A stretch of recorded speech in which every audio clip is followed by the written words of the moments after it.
Without hope, without faith, without courage. That's how Robert A. Hawkins' mother described her son to reporters. To his victims, Hawkins showed he was also without pity. Shocking act of violence number 3 is the Westroads Mall shooting. It was early December 2007.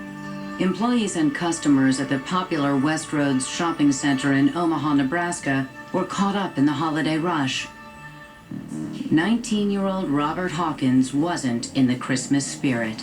He had a history of drug use, a history of mental illness problems. Apparently he was sent for a psychiatric evaluation at one point, but there was very little follow-up. On December 4th, Hawkins stole his stepfather's assault rifle from a closet. The gun was not locked, the gun was not hidden, the ammunition was not kept separately. The next morning, Hawkins left suicide notes for friends and family.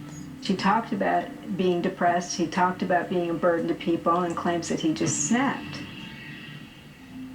Hawkins then drove his 1995 Jeep Laredo 12 miles to the Westroads Mall in Omaha. The 19-year-old entered the mall through the Von Maur department store. He entered the elevator, went straight to the 3rd floor, and when he came out of the 3rd floor, he had an assault rifle. Hawkins opened fire on shoppers and employees. The first frantic 911 call came in at 1:43 p.m. 911, what's your emergency? Hello, 911. There was one person shot on the 1st floor, one person shot on the 2nd floor, and all the other victims were on the 3rd floor. Von Maur's HR manager, Jody Longmire, was one of the people who dialed 911.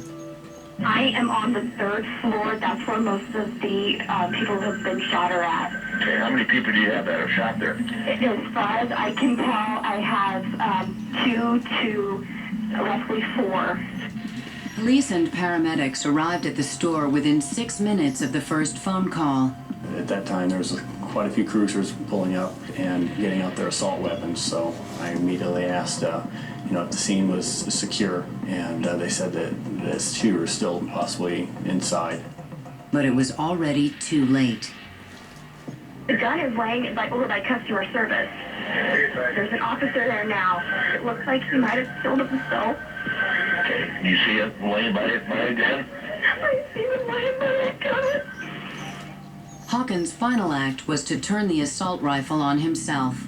Shortly after the initial entry was made by the police officers, paramedics were brought in with police and were able to basically triage the situation. What we had here wasn't just a regular shooting, that we actually had very close to a mass casualty. 5 women and 3 men, ages 24 to 65, lost their lives that day. 4 more were seriously wounded.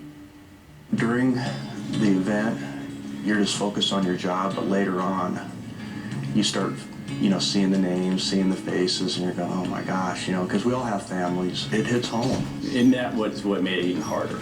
Once you start to get to know the people that passed away, it was just senseless. Up next, incredible stories of those who fought to survive.